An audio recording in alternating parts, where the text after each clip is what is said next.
¿Quieres ser del igualatorio? Todas las ventajas de nuestra clínica Montpía y más de 400 profesionales. De Cantabria de toda la vida.com 942 22 96 00.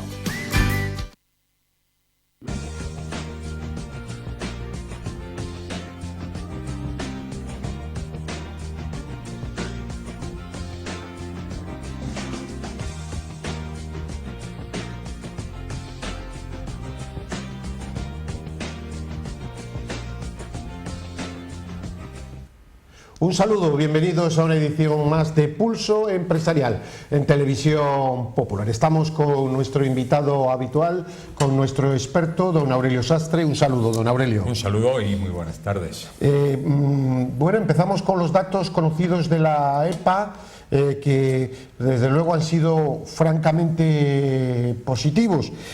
Francamente positivos, intentándolo desmenuzar. No porque se haya conseguido todo, que no se ha conseguido, queda mucho camino por andar, sino que indica respecto al año anterior una mejora sustancial. Es decir, en Cantabria, respecto al mismo trimestre del año anterior, según los últimos datos de la EPA, se han creado 9.000 puestos de trabajo, es decir, hay 9.000 personas más trabajando y 5.000 sobre el trimestre anterior. ¿Es esto suficiente? Pues no, en modo alguno. ¿Es alentador? Yo creo que sí, pero vamos a ver qué opinión tiene nuestro experto, don Aurelio. Sí. Bueno, nosotros ya venimos diciendo las últimas veces que hemos tenido oportunidad de ello, que efectivamente la situación, la crisis en cierta medida va cediendo, los datos van siendo positivos y yo creo que se empieza a ver el resultado de todos estos enormes sacrificios que a lo largo de 7 años pues la gente hemos venido padeciendo.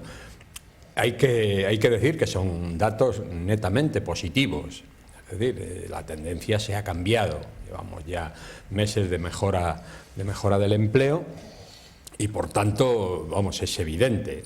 Para Cantabria, por ejemplo, pues 5.000 personas más trabajando, creo que es un dato importantísimo. Casi 3.000 altas en la seguridad social, pues es un dato que también dice que las cosas van mejorando. Y yo creo que esto va a ser creciente. En la medida que se vayan resolviendo esa serie de problemas que surgieron junto a la crisis, de falta de inversión, de la situación de crédito parada por completo, pues en la medida que todo esto se vaya arreglando, todavía hay una cierta cicatería por parte de los bancos en poner en marcha el crédito a la pequeña empresa y al autónomo, pero en la medida que esto vaya creciendo, pues yo creo que la situación a partir de este momento solo vamos a ver datos positivos. Hay que resolver muchos desequilibrios que quedan, pero bueno, hay que empezar por la base y yo creo que la base es que empiece a haber trabajo y que la economía se recupere. La mejora, según los datos, es evidente y se comprueba con el aumento de las cifras de consumo. Otra cosa es que podamos decir, pues ancha es Castilla y ya está todo hecho, sino todo lo contrario. Queda muchísimo por hacer. Todavía una tasa de desempleo muy alta en España, muchos sectores los que es difícil el conseguir que se crear empleo. Y una cosa que ha dicho el presidente del Banco Popular recientemente, que hemos dicho nosotros, evidentemente todo junto no puede venir y tendrá que venir en los próximos meses, es una subida de salarios para aumentar el consumo. Es que cuando yo hablo de desequilibrios me estoy refiriendo precisamente a eso. Un país España es la cuarta economía, el país por tamaño, está en el puesto número 4 de Europa, no puede tener esos desequilibrios tan tremendos. Es decir, un Producto Interior Bruto pues 10 veces superior al de países o 15 como Malta o Portugal, pero un salario más bajo. Esto hay que arreglarlo de una manera inmediata. No puede haber esa dualidad de unos grupos económicos que viven razonablemente bien y otros que viven prácticamente en la pobreza. Creo que eso es un factor fundamental. La cuestión es que estas subidas deben de ser selectivas. Hay sectores que sin duda alguna tienen margen para esa subida, y hay otros sectores que si se llegara a producir esa subida, su operatividad quedara frenada, lo que aumentaría el desempleo. Luego, la cuestión no es fácil del todo. No, claro, es que estas cosas... No, hombre, es que es como las mangas del chaleco, ¿no? Esto tiene que tener, desde luego, esto tiene que empezar por una política razonable, que todos estos factores que intervienen en el desarrollo de una sociedad se pongan las pilas y empiecen a funcionar. Es decir, no puede, hoy cuando yo hablo de salarios, pero también me estoy refiriendo a la renta del autónomo. El autónomo es un trabajador pobre, es un trabajador que además, aquí en España lo tenemos claro, hay 3 millones de autónomos que dan trabajo como mínimo a otros 3 millones de personas. Estos no pueden subir alegremente el salario de esas personas porque ellos no tienen renta tampoco para hacerlo. Pero en la medida que la economía de estos grupos económicos como este mejore a través del crédito, a través de la inversión, a través de poder subir el precio de sus productos, que en este momento hay una deflación, y ahí tenemos las acciones del Banco Central Europeo, que una de las cosas que más le preocupa y que es la base de esos movimientos de poner dinero en circulación es precisamente el miedo a esa deflación. Esto es un círculo vicioso. Si el trabajador no tiene dinero para consumir, se muere la economía. Y aquí nos encontramos con sectores importantísimos que no tienen dinero para gastar. Nos encontramos con una juventud, el 50% de los jóvenes menores de 30 años están en el paro. ¿Y esta gente cómo va a consumir? Y son elementos de consumo importantísimos, porque la juventud gasta generalmente el dinero que tiene, ¿no? Estamos en una población vieja, una población mayor, que practica una austeridad tremenda, y esto difícilmente puede mover una economía. Bien, en definitiva, datos positivos que marcan un camino, una senda, que yo creo que en cuanto a ciertos controles, etcétera, no se debe de cambiar. Sí, todo lo que sea perfeccionar hay que hacerlo, pero que está dando resultados. Y hay otra cuestión que sí llama la atención muy positivamente, don Aurelio, la balanza de pagos.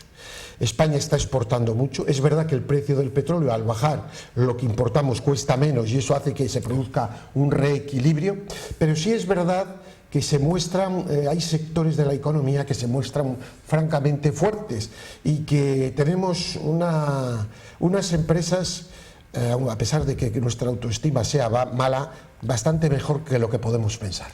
Sí, efectivamente, aquí el turismo y la exportación de alguna manera están incidiendo en la mejora de la economía. España es un país competitivo y no hay duda de que hoy, sobre todo las grandes empresas, están exportando. Lo que pasa es que las grandes empresas no son muchas. Hoy España es un país que se caracteriza por una microempresa, y entonces los productos que se fabrican no son productos, o que se exportan no son productos de gran valor añadido. Por tanto, se carga mucho, yo creo que la competitividad se carga mucho sobre la mano de obra y sobre los salarios. Por tanto, bueno, pues esos son factores a corregir. Lo que pasa es que también hay que reconocer que todo no se puede hacer al mismo tiempo. Tendrá que ir recuperándose la economía, y en la medida que mejore, yo creo que la situación puede mejorar. Esperemos que no se trunque esto pues en las nuevas situaciones. Un hecho que vamos a comentar y que tiene mucha amiga, una multinacional española con sede en Cataluña, Grifols, que se marcha a Irlanda. Esta multinacional, por cierto, ha sido sus responsables, una empresa muy favorable a la autodeterminación de Cataluña. El señor Grifols ha hecho unas declaraciones a veces realmente sorprendentes, pero ahora coge y se lleva su tesorería y su negocio principal, debido a la cuestión de impuestos, a Dublín. Bien, yo haría dos conclusiones. Una, la lección de que hay que tener cuidado con el asunto de impuestos, y esto es a los nuevos partidos a los que quieren llegar, porque hoy usted puede decir, bien, le pongo esto aquí, muy bien, cojo el carrito de los helados y me voy a otro sitio. Y otra, un poco, diría, la desfachatez de estos señores de Grifols, dicho con todo perdón, que han estado hablando de potenciando, de manera alentando, muchas veces descarada, auténticas cuestiones de independencia en Cataluña, y ahora se marchan a Irlanda. Sí, yo conozco, es una empresa a la que conozco desde que se inició fabricando unos frasquitos con suero salino, no eran absolutamente nadie, era una empresa, era el último mono, pero gracias, bueno, primero también ha habido una capacidad de sus dirigentes, se metieron en todas estas cuestiones de la sangre, de factores de la sangre, plasmas y demás. Y claro, estos son productos de gran consumo en todo el mundo y se han proyectado y acreditado como una empresa importante en ese sector, pero también lo ha hecho gracias a las grandes posibilidades que en España se le han dado. Es que igual ahora hay que empezar a decir los hospitales públicos, bueno, usted se va a pagar impuestos a Irlanda, vamos a buscar otros proveedores, sería en tu derecho, ¿no? Claro, se le han dado cantidad de créditos a fondo perdido, pues porque bueno, era un sector de I+D que ha tenido muchos apoyos, se le han facilitado todas las cuestiones relacionadas con el trabajo, con la seguridad social, y ahora que tienen la oportunidad de empezar a devolver algo de esto a su país en un ejercicio, yo creo que exigible de patriotismo, ¿no? Pues porque, pues como sucede en Alemania, pues resulta que este hombre se va, pues abandona esto y se va pues a Irlanda, pues por lo que hemos venido diciendo. Irlanda hay que reconocer que lo ha sabido hacer. Yo siempre he dicho aquí que Irlanda, que fue rescatada, pero que la recuperación se produjo en 2-3 años, ha mantenido sus criterios, y era que dijo, nosotros, nuestras formas de vida es mantener unos impuestos bajos, por tanto no voy a seguir los criterios de la Troika, a ustedes les vamos a pagar, y hoy, mire, tienen la prima de riesgo es la mitad que la nuestra. Pero la lección de esto es, para cuando se hablan de futuros presupuestos o de proyectos sobre presupuesto, es decir, no, subo a esto a las grandes fortunas, subo esto a lo otro, subo esto y cuadro con un martillo los presupuestos. Eso es muy fácil, pero luego no se cumple, porque las grandes fortunas y estas empresas multinacionales lo que hacen es marcharse. Claro. Y entonces usted no solo es que no gana recaudación, sino es que la pierde la que tiene. Claro, lo que hay que intentar es que en manera indirecta el consumo tire, y se está viendo los datos de recaudación del IVA, los últimos, se sabrán pronto, pero creo que son espectaculares. Es decir, cuando se habla de proyectos, de decir, subo el impuesto de sociedades, un error. Subo otros impuestos indirectos que no te potencian el ahorro, otro error. Hay que intentar que a través de el consumo se recaude más a través de la actividad económica. Es verdad que también el IRPF debe tener unas bases que sean acordes con un reparto justo de la riqueza, es decir, que el que más tiene pague más, eso está claro, pero tampoco machacar, y permítame esta opinión, sobre el que ha hecho un patrimonio, porque al final lo único que puede hacer es o gastarle o al final no poder gestionarle. Es que estamos buscando que la economía es un mar de equilibrios, y ahora con la globalización en la que uno puede comparar, hacer comparaciones de derecho fiscal con diferentes países, pues desde luego hay que estar mirando con el rabillo del ojo a ver lo que hace Francia, lo que hace Alemania, lo que hace Irlanda, lo que hace Portugal. Ahí tenemos que estos dirigentes de bancos que han indemnizado fuertemente se han ido a vivir a Lisboa. ¿Por qué? Porque pagan menos impuestos, sencillamente. Luego hay que tener cuidado con estas cosas. Lo tenemos, efectivamente, lo tenemos en deportistas, lo tenemos en empresas, lo tenemos... Hoy yo creo que a la empresa hay que saber tratarla. O sea, es muy fácil recaudar cogiendo directamente la primera vez, poniendo un impuesto, pero es la primera vez. Eso va a traer consecuencias, ¿no? Y hay que tener en cuenta que las empresas, todo ese dinero que se detrae de ahí es dinero que se va a quitar de otro lado, se va a quitar de los salarios y por tanto se va a quitar del consumo. Yo creo que todo el dinero que cuando los impuestos son exagerados, como hoy empiezan a serlo, porque claro, hay que tener en cuenta que hoy pues, de un salario no solamente le están quitando los impuestos, sino que en cada cosa que que compra, usted compra una botella de vino y va a pagar un 21% de impuesto, además de lo que le han quitado sobre la renta. Entonces los impuestos llegan a ahogar y llegan, yo creo que a ahogar la economía, sin ninguna duda. Por tanto, los impuestos tienen que ser muy estudiados. ¿Qué le puede decir el impuesto de transmisiones? Es decir, usted que tiene un hijo, ha trabajado y tiene su piso y se le quiere transmitir, ese es su patrimonio, que ha sido un ahorro, porque hay que tener en cuenta, yo todavía veía datos, que España es uno de los países de la Unión Europea con más patrimonio en poder de personas a través de inmuebles, gracias al esfuerzo, etcétera. Es decir, es como si fuera dinero, pero se tiene en casas, en pisos, etcétera, y resulta que esas personas o tengan que empeñarse para poder hacerse o tengan que renunciar. Sí, o tengan que renunciar a la herencia, ¿no? Porque las grandes fortunas pueden hacer una fundación, claro, y a través de esa fundación pueden operar. Yo creo que esto no es algo que estemos inventando nosotros aquí ahora, es algo de sentido común y que curiosamente los políticos parece mentira que no se den cuenta. El impuesto por ejemplo, de sucesiones, a quien más perjudica es al que menos dinero tiene. Claro. Porque hoy se está dando, además lo estamos viendo, yo creo que de manera creciente, las renuncias a las herencias. Sí. Porque no ahora que prácticamente en las comunidades, por ejemplo en Cantabria, es casi inexistente. Sí. Pero no voy a decir en algunos sitios que hay por ahí. Pero si ese impuesto, como se quiere poner por parte de algún grupo político, se pone un 15% o se pone un 7%, bueno, evidentemente se pueden quedar con medio país cuando haya o habrá que intentar, la gente hará trampas de alguna manera para que lo que han luchado durante toda su vida no se lo lleve el fisco, porque y aquí ya hemos superado el diezmo. El diezmo se consideraba en la Edad Media, ¿no?, como algo justo, pero ahora ya no estamos hablando del diezmo. Estamos hablando del 15%, del 20% o más. No, yo digo que muchas veces es imposible. Ha pasado con pequeñas empresas que no han podido seguir, han muerto precisamente pues por esa voracidad fiscal. Yo creo que eso hay que tener mucho cuidado a hacerlo. Y ese es uno de los graves problemas que tenemos cuando llegan inexpertos a los gobiernos.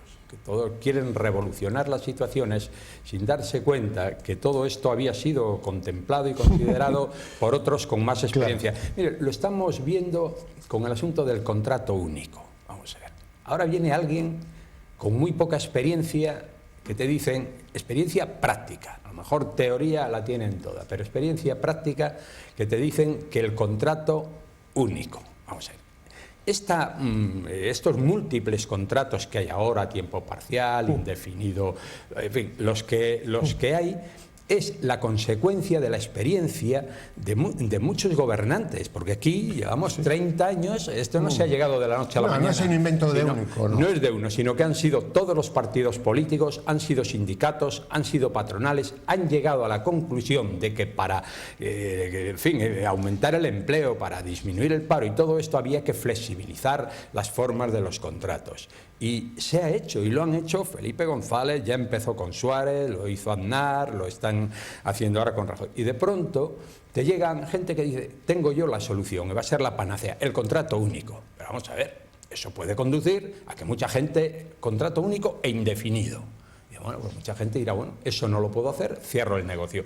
Porque si tenemos en cuenta el tipo de negocio también y de empresas que hay en España, son negocios que son muy débiles y que se cierran con mucha facilidad. Cualquier incidencia de este tipo lo puede convertir en inviable, y lo estamos viendo. Comercios, hostelería, están cerrando. Usted ahora se pasea por cualquier calle y ve la cantidad de negocios que están cerrando. ¿Y todo eso qué significa? Pues significa paro. Yo conozco negocios buenos de hostelería. Por ejemplo, vamos a hablar del sector ahora, una noticia, que recaudan bien, trabajan bien, pero luego al final de año quitas personal, quitas gastos de impuestos, quitas de esto y los márgenes nos quedaríamos asustados, nos parece aparente, es imposible, no. Te enseñan las cuentas. Es real. Es real. Es real. Es real. Hoy usted se encuentra en la hostelería. La gente dice, aquí me han cobrado por esto tanto, sí, estará ganando, le quejará, por ejemplo, ¿eh? Sí. Y luego empieza a hacer cálculos, que si módulos, que si tal, que si no sé qué. Sí, la energía eléctrica, en fin, todas estas cosas, y además que no han podido, en 10 años no han podido tocar la hostelería, en 10 años prácticamente no ha tocado, sus precios. Algunos desprecian la hostelería, que dicen que hay que hacer otros sectores. Claro que hay que hacer industria, esto es fundamental. Es claro que sí. Bueno. Pero España tiene unas minas de oro que se llama turismo, que hay que mimar, que hay que cuidar. La gente viene a España porque le gusta venir, porque tiene una buena gastronomía, no solo por el clima, por la forma de ser de los españoles, hay que decirlo, por otras cuestiones que desde luego sería muy prolijo el poder comentar. Y esto es una fuente de tesoro que hay que cuidar. La hostelería ha crecido, lo que llevamos de año, al mismo ritmo ya desde 2007 en España, y supera el 1,5 millones de empleos. Más de que. Es decir, que este es un motor que hay que mimar, que es verdad que un motor que puede tener variaciones, pero que es un motor que funciona y que no hay que depender exclusivamente de él, pero sí hay que cuidar. Hay que tratarla muy bien a la hostelería cuando es la base de economía por ejemplo, de una ciudad. En Santander, yo alguna vez he oído cifras al alcalde y se habla entre un 13 o un 15% de la recaudación del ayuntamiento está apoyada y basada en la hostelería. Y eso, no sé, a mí me parece una contradicción cuando ve usted a veces la manera de perseguir a este sector. No facilitarle absolutamente nada, no facilitarle aperturas, perseguirlo en las terrazas, en fin, algo que es un verdadero contrasentido. Se convierten en el enemigo del sector. No, a veces en España se habla como despreciándolo, ¿no? Cuando es una base, fíjate los puestos de trabajo, lo que ha sido este verano en Cantabria, o en el sur de España, ¿qué le voy a decir?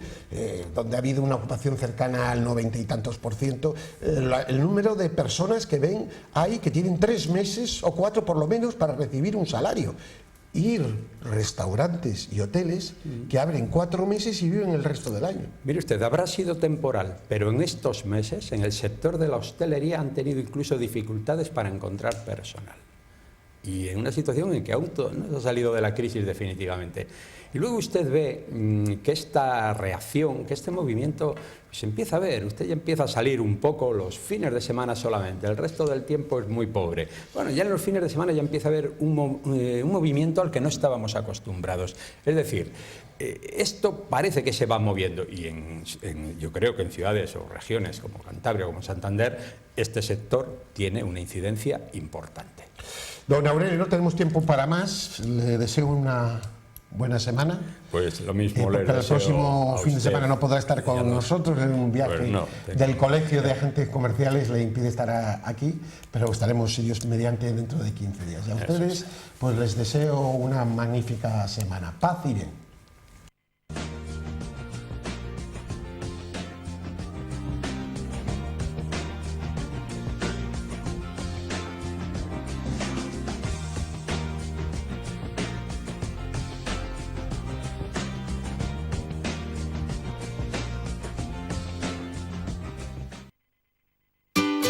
¿Quieres ser del igualatorio? Todas las ventajas de nuestra clínica Montpía y más de 400 profesionales. De Cantabria de toda la vida.com 942 22 96 00.